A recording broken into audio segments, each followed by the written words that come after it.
Hello, everyone. Very good afternoon to all. Thank you so much for coming back on time. Don't worry, we'll let the rest of them come back after they finish lunch. So I think today it's a good time for us to start talking more and more about enterprise blockchain.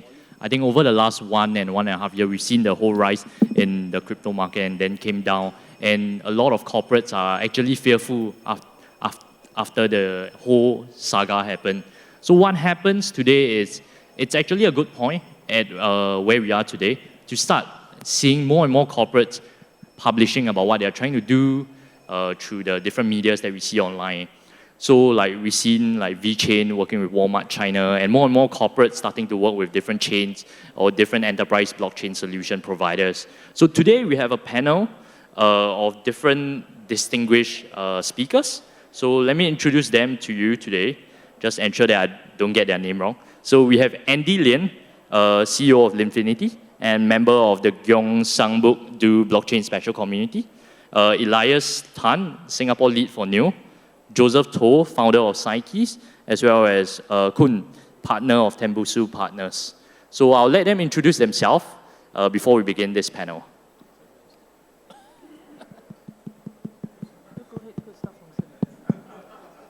We've been very polite. So my name is Andy. I'm a book author of Blockchain Revolution 2030. I'm also currently the blockchain advisor for Asian Productivity Organization.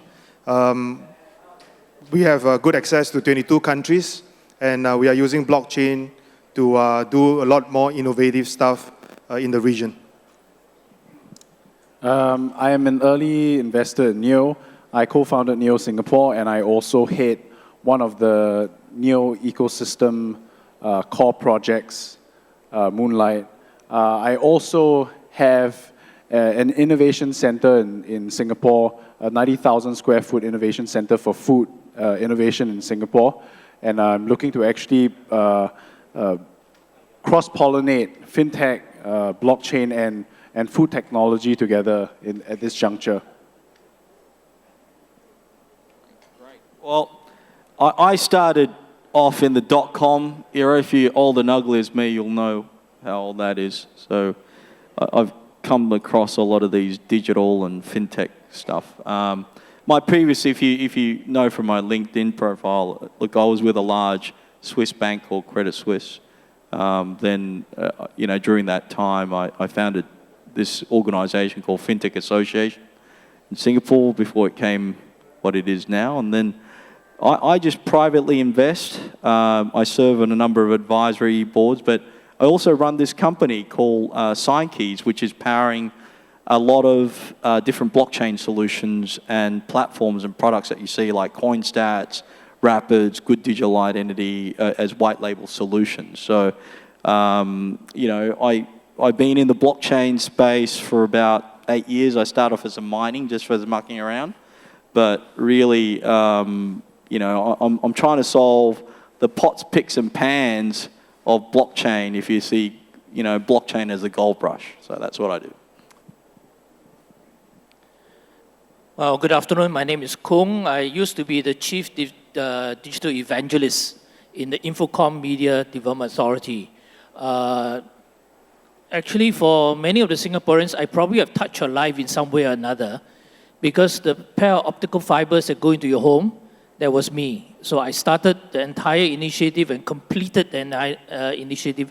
Took 10 years of my life. Thereafter, I built things like data center parks. I built the Singapore Internet Exchange. And then, of course, one of the things that I started was the Smart Nation initiative. Thereafter, I got caught up with blockchain. I was so interested, I decided to leave IMD and come out and become an investor in blockchain, and to really see how things are moving forward. It's a very exciting journey. Wow, interesting journey that all of them have been through over the last many years.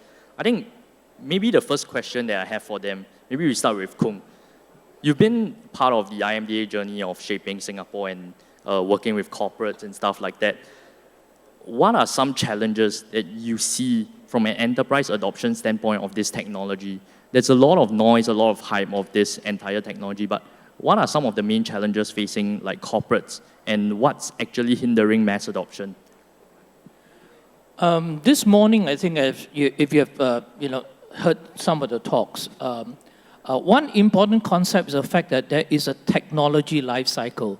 And in this technology life cycle, there are many different types of players in the enterprise world. And the enterprise world, of course, is very complex. There are internal politics, there are a lot of different stuff, there are regulators involved. So you need to be able to differentiate the different groups of people and how they react. So so in the morning, we talked about the people who really want to change the world, then there are libertarians, and then you have the institutions much later. So in a similar way, the technology life cycle talks about people who are innovators, who are willing to try anything because it's interesting and they want to really learn about technology. Then you have the early adopters who, basically look at the innovators, say, wow, you've done something interesting, let me also do something, but I need to have a good business case in order to start. Then you have the earlier majority who basically will move with the entire herd. So when they see something useful and everybody's talking about it at the dinner table, they will then move.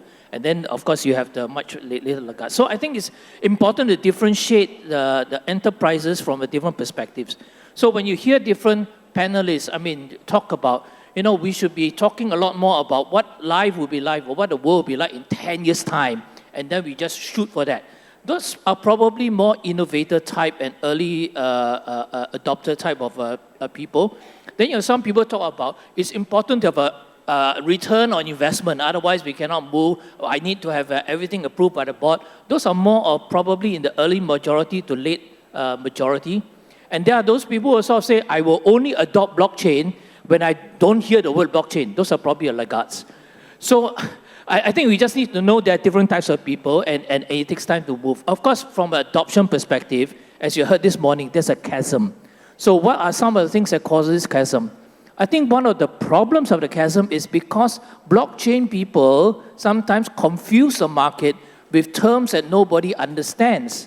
So we talk about things like, there are utility tokens, there are security tokens, there are stable coins, there are all sorts of miners, and people look at you and say, what are you talking about? And cryptography, so frighten everybody. So because the market doesn't quite understand, so you don't have a lot of people coming in. Secondly, sometimes I think we associate blockchain too much with cryptocurrencies. And cryptocurrencies sometimes get a bad flag, So sometimes people say blockchain is also used for criminal activities, right? So are all these people who are involved in blockchain also involved in criminal activities? So sometimes you get a bad reputation because the association with cryptocurrencies. Some people think blockchain is all about Bitcoin and you see the thing go up and down. How can that be something used for the real world? So, and of course, last but not least, you have the regulators. The regulators are also looking at this and wondering what is going on and whether this is a bunch of criminals or whether this are a bunch of people who are trying to change the world. When you talk about Libra, right? Can you imagine Libra essentially is trying to present itself as a central bank of the world? So you just imagine all the central banks will look at Libra and say, what? You want to take over my job, So sometimes you get a bad reputation, and that stops a lot of this movement unfortunately. Okay, really insightful. Maybe Andy can share because he's also working with like government agencies in Korea and stuff. Well, this is the second time I'm speaking in Singapore. I have very different views from what I heard from this morning. But based on what I could feel is that the current blockchain industry is still very new. Very, very new, There are people who tell us very different stories, very difficult to implement blockchain and so forth. I think a lot of these are not true, I run a company called Linfinity, a supply chain blockchain company. We have real clients, real revenue that is keeping us going. We have no ICOs. Why can a small company able to get themselves in that field and also get real clients is because we are very realistic. We don't tell people, throw away your SAP and then, use my enterprise system. We tell them use our API so that we can all work together. I think in a nutshell, blockchain has to convert and collaborate with one another. Whether it's in a NEO, whether it's EOS, whether it's any new technology or new chain, new protocol, we should all work together. By working together and showing real feasibility on how blockchain can affect your life, that is also when investment companies like Tembusu can come into the picture. They could put in good funds to help scale up blockchain projects. So giving you an example from Gyeongbok, is a province in Korea. The governor wants to tokenize the whole province. You go to petrol kiosks, you go to convenience stores and so forth, you use the token. It's a very good vision, but it's going to take a very long time for that vision to happen. Perhaps 1 to 2 years more.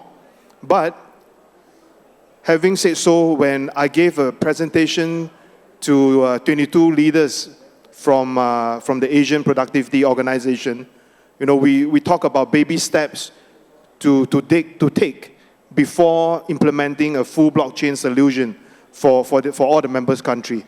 So we did things like a certification, doing blockchain certification for their business, for their training programs. I think these are the small things that we can do and we should do to help us promote blockchain and make blockchain more real.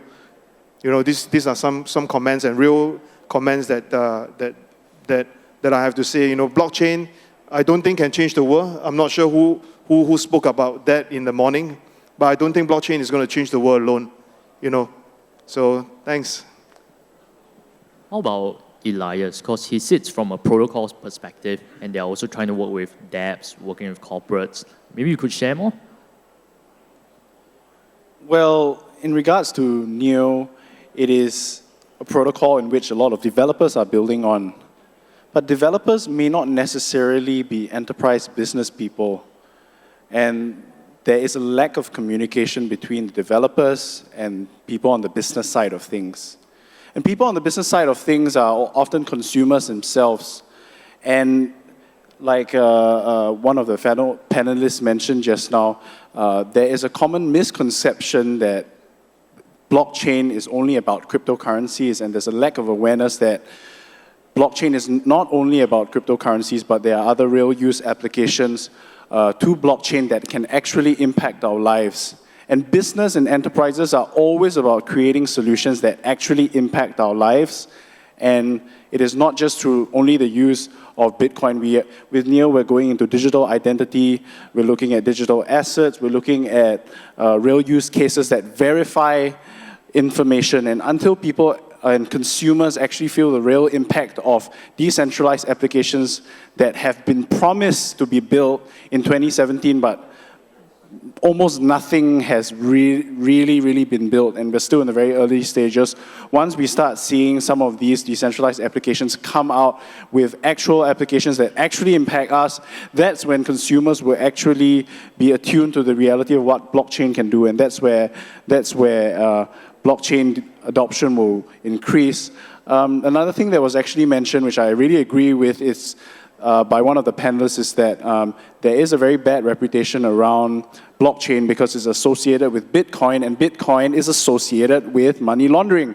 However, I beg to differ with the bad reputation that Bitcoin has, because it is not the primary source and the primary driver for money laundering. The UN just issued a statement a few days ago saying that fiat currencies outpace Bitcoin in terms of money laundering 800 to 1. Fiat money is used 800 times more than Bitcoin to money launder. So what is the US Treasury talking about when they say that Bitcoin is used to exploit billions of dollars in money laundering? What are the central banks talking about when fiat currency is used 800 times more to money launder? So that is a bad reputation that we will have to do away with. So it is a lack of knowledge on the part of the enterprise, on the part of the consumers, and the bad reputation that we are also having to deal with that we will have to dispel. Thank you. And also for, I think, Joseph.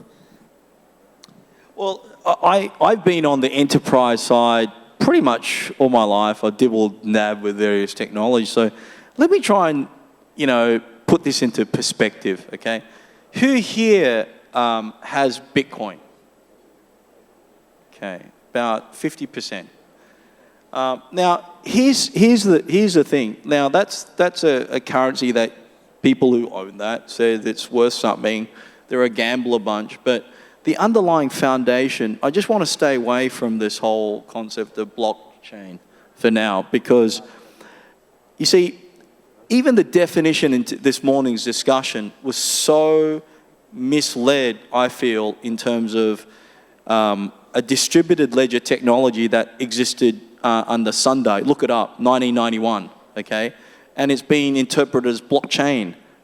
I mean, blockchain leverages, distributed ledger technology, but it's not one reverse to the other. So there's even definitions of what it is, the capabilities of what it is being misunderstood. Everyone goes around saying, I'm a consultant. Are you a real estate consultant? Are you an engineer consultant? Everyone's a blockchain expert now. Yeah. So I think for me, the fundamental first issue is, how do you see the definition of blockchain? For me, the definition of blockchain it's actually multiple technologies rolled up into one. From Merkle hashing, distributed ledger, cryptography, and the thing that makes it very unique, or peer-to-peer. And the thing that makes it unique is a consensus model, right?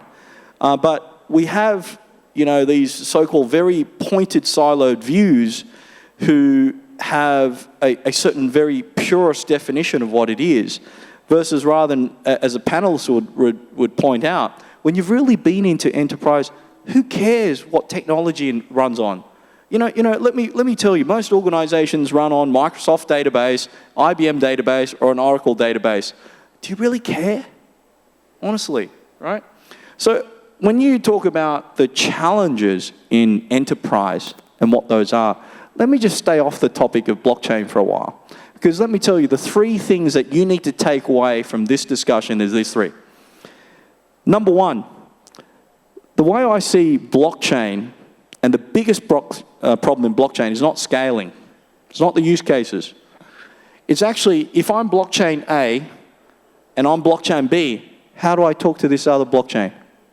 It's like I described it as a problem.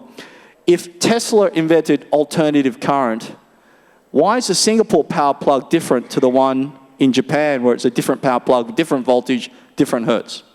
That's the biggest problem in blockchain today. And by the way, we've solved it. Okay?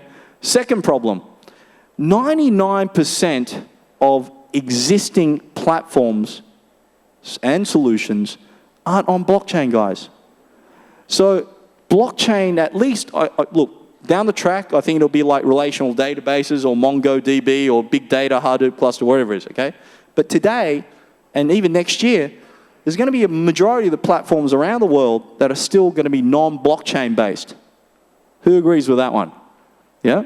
So you've got to have the ability to have the congruency and the benefits of the technology that's on blockchain, being able to integrate that. That's the second thing you have to solve. I'm sorry, it's not going to work, okay? So in an enterprise setting, you have to solve those two. The third one is, if blockchain is so secure, right? It's hashed, it's shard. Why every week, every month, some exchange or something, someone's getting hacked? Why? Why? You got to ask yourself that question. When you sign up on an exchange, you don't even own the digital asset yourself, right? So unless those three fundamental things are resolved, unfortunately, it's just another piece of kit. And especially in an enterprise setting where you need things that roll back, you need role-based security, you need risk management, you need audit trails, you need proper reporting, compliance, risk management. I'm sorry, you just got to fix those couple of top buttons first before you can do it. And that's the way I view the challenges, and fortunately we've solved that.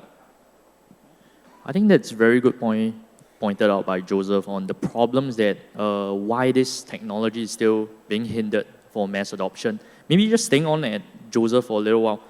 Maybe then you can share a little bit of what are the key trends you think will be likely for enterprise to adopt in order to solve these challenges that they face. Well, I have a very simple philosophy. I believe everything physical is going to be represented in some digital form. Okay, I believe even in China today, guys, if you haven't realized, it's harder to use a Visa card than to use your WePay. Like I can't even carry money around. It's actually harder, guys. You got to realize. So I believe it's not happening. It's already happened in certain countries, right? So I believe everything from physical to digital will change that. Now, to address that, I believe what do you carry in your pocket, guys? What do you carry a USB key, a wallet? I carry a mobile phone. So that should, at least for now, that should connect it interface into the digital realm, the way I see it. And that's what you're going to use, right? So I believe the solution for mass adoption, if it's not on here, I'm sorry, it's not going to work. Whether it's for consumers, enterprises, whatever, it's got to have something that's connected to you. It doesn't have to be a mobile. It could be some wearable, whatever it is. But it's got to be something that you and I carry every day. Okay? And I think maybe let me pass the mic now to Kun. I mean, he's seen probably how the internet took shape across the world, and then the cloud, and then now to this new blockchain technology. So similar question, like what are your thoughts on how enterprises will start to maybe provide certain frameworks and stuff in order to solve problems that are hindering them from using this technology? Well, I think first and foremost, we must understand that a lot of enterprises have been investing tremendous amounts of money in IT enabling their operations. And many of these implementations are still very new. Some of the processes are not even stable. So now you come up and you tell these people, hey, how about you go onto blockchain? The guy look at you like, what? I spent so much money moving to this infrastructure, and now you want me to change the infrastructure? Because the infrastructure is actually quite different. I mean, something that's decentralized is something that's highly centralized. In fact, the mere fact that you find that a lot of way in which we build things today is based on the fact that you have intermediaries that are clearing things for everybody. And now you go into the blockchain world, which talks about not having intermediaries and having peer-to-peer clearance. It's just mind-boggling to a lot of people. So you find regulators also can't put their mind to it because they are the intermediary. So it's just tough for the world to figure out, how do I change the infrastructure with the fact that I've just spent a lot of money centralizing stuff, putting things together, still trying to stabilize my processes, and then I'm now to move on to something different. So that's one. The second thing is that even the technology itself, I mean, for people to move to this on a mass adoption, one has to ask, how secure is this platform?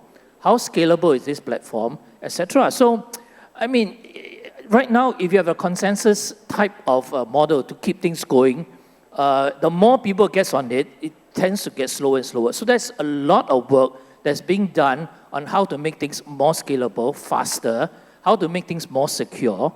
In fact, part of the reason why blockchains are being hacked is because people don't control the keys very well. So usually the route to hack into the whole thing is just to get your set of private keys, and that's it. You have an open door key and you can start doing all stuff with it. So how do you do that? Another area as spoken about is interoperability. So one of the biggest, most impactful areas for blockchain is really where you have really a lot of people around the world trying to come together. So supply chain was introduced in the morning. It's one of the big areas that perhaps Singapore should look into. But it's so difficult because in the supply chain world, you have the finance people, you have the supply chain people, you have the manufacturing people, you have retail shops, you have wholesale. All these people need to be aligned together, and they may be, if they are even on the blockchain, on different blockchains. They may be all on Ethereum-based blockchains, but even Ethereum blockchains may not talk to each other.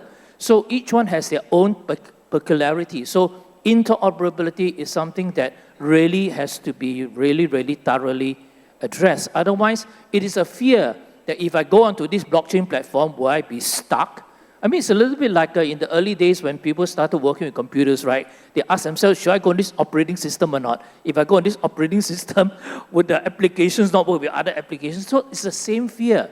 You're asking people to go on different platforms, then they ask themselves, but then for me to do my work, I need to interoperate with the banks, and the banks are on different blockchain. How do we talk, exchange information so that things can move? So that's another area that really, I think the world is spending a lot of effort putting it together, but there's so much jargon in this interoperability thing that a lot of people don't quite understand what the hell is going on. Okay, great. I think they both mentioned 3 points, which was scalability, interoperability, as well as security, which are the 3 major challenges that blockchain companies face today. So maybe Elias, so what is like NEO doing as a protocol to help facilitate and to solve some of these challenges?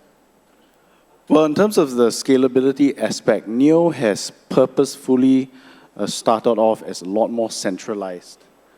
If we go a lot more, if we start decentralized, it's harder to scale it. I mean, we all understand the dynamics of how this works.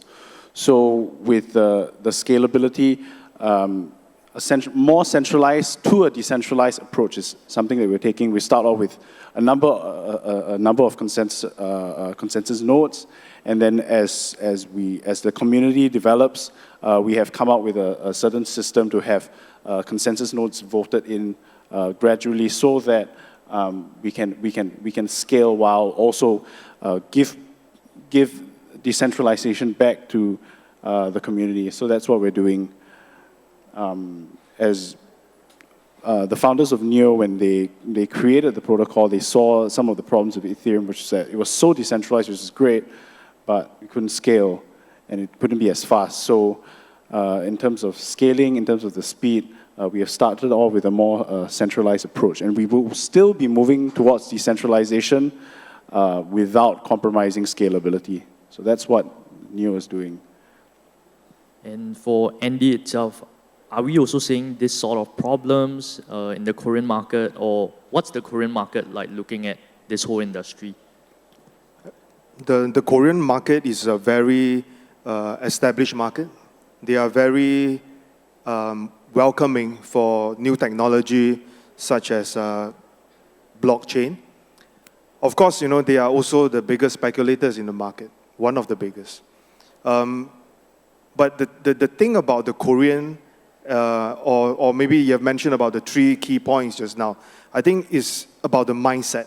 You know, if today we do not believe in blockchain, all of us should not be on this panel, and all these guys should just go back, you know. We should have a very clear mindset. If we all believe that blockchain is something that we can work on, and we believe that this is a new technology that we will adopt in the future now, then let's try and do it, you know. I think that is the kind of mentality we see, or at least I see, from the Korean market, you know. There are a lot of different vendor or rubbish salesmen out there, you know, telling people how difficult blockchain is, you know. I beg to differ, because when we talk about blockchain, it's no longer only talking about different protocol talking to each other, you know. It goes back to the mindset, how you want this to work, you know. Because every one of us, because right now I'm wearing this hat, you know, not the Infinity hat, you know, every one of us are here after a certain pie in the market, you know. When we talk about supply chain, you know, in Singapore it's very tough, like Hawk mentioned, it's very tough, you know. That's also the reason why my company, we decided to do it in China, we do it in Korea, we do it in Japan, but not Singapore. Because the adoption rate in Singapore with high questioning, you know, because there's a lot of meetings and a lot of questions, but they do not dare to approach this from an enterprise level to adopt blockchain, because they are very skeptical about a lot of different things. So I think coming back to your main point is I think we all have to be very mindful and deal with blockchain with a very open mind. It's no longer about blockchain and Bitcoin, you know. It's about how we see the technology and how this technology can affect and impact your life. Last week, I met up with Mr. Ban Ki-moon. He was in Singapore. So we talk about how blockchain can create a social impact, how blockchain, using the technology, can help everybody. So I think we have to see this from a more good perspective, rather than just from a technology perspective, because you know things are being hacked every day. You know, like Bitam was being hacked again, maybe some time ago. I also met Mr. BK during the event. You know, all I can say is I think technology is something that we have to work on every day. There's no such thing as unhackable blockchain, you know, and a lot of the exchanges that are being hacked are very much centralized, you know. So we have to embrace technology and see how this technology can do to us, you know. I'd like to say something from perhaps an enterprise perspective. So for Singaporeans here, my family runs the largest producer of sugar. We are the largest producer of sugar, the oldest manufacturer of sugar in Singapore. We are also the largest producer of milk powder and the first producer of milk powder in Singapore. I, as a blockchain evangelist, have gone into the system. We've created a large food incubator in Singapore. It's the first food incubator in Singapore with facilities that are fully backed by the government, and will be a huge ecosystem. And I presented the idea of blockchain to my uncles and my other board of directors, and they're like, from an enterprise perspective, I mean, each of the companies has a turnover over 100 million every year.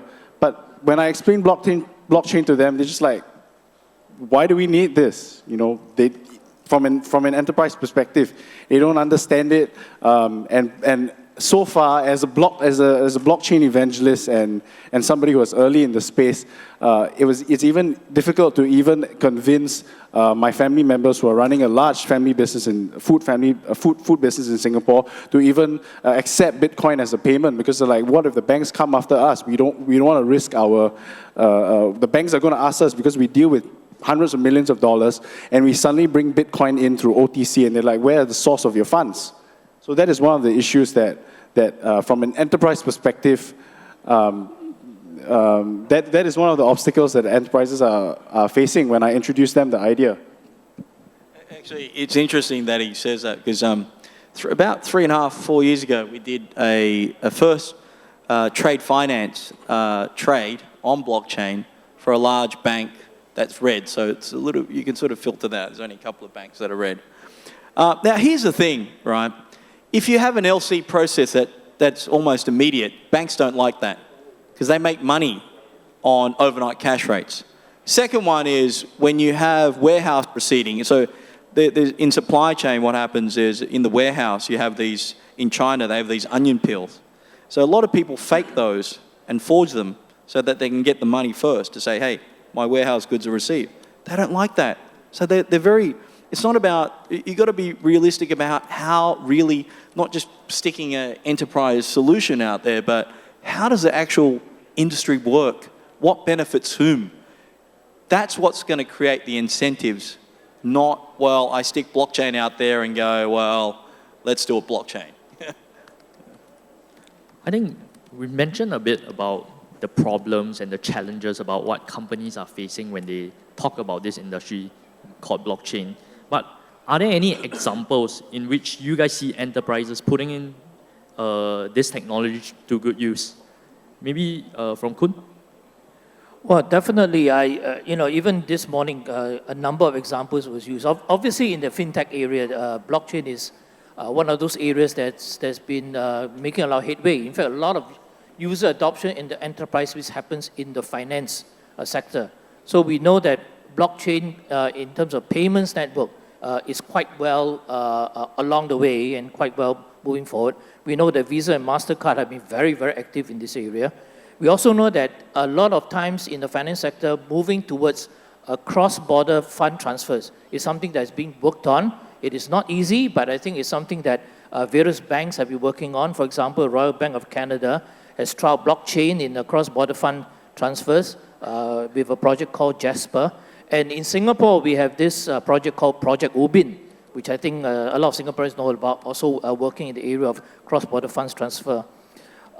Then in the area of asset verification, that's another big area in which blockchain seems to be playing a very big role. So in Asia, Alibaba has been quietly developing in-house private blockchain networks to track product authenticity in the supply chain and to reduce counterfeiting.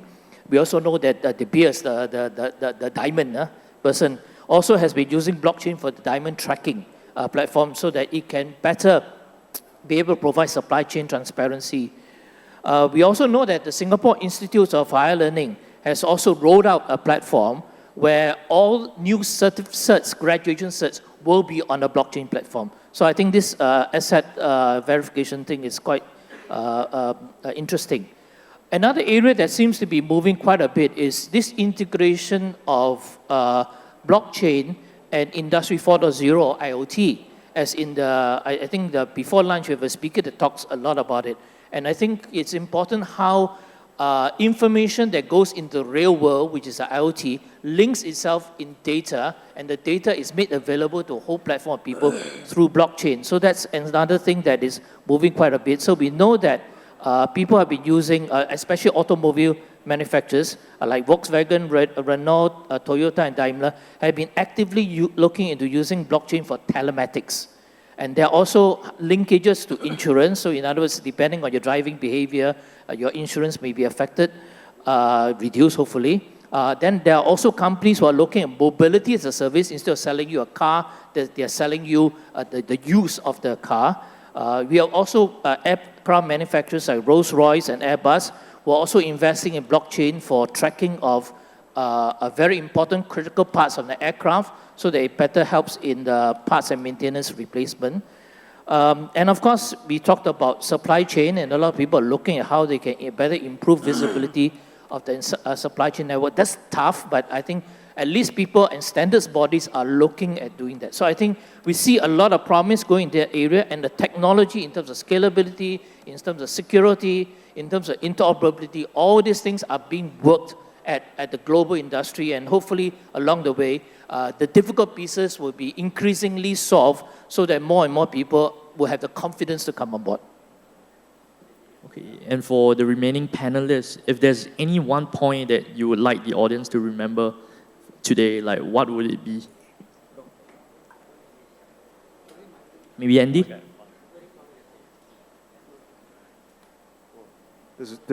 That's a very difficult ending. I think the point to remember is that we as early adopters for blockchain, we need to be very realistic.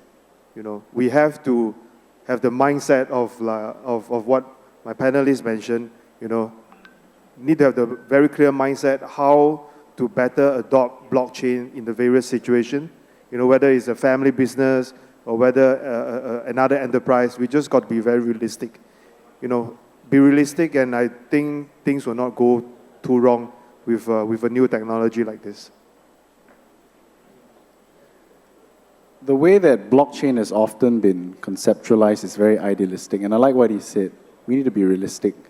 And with enterprises, like he said, we need to actually know the industry and how the industry works.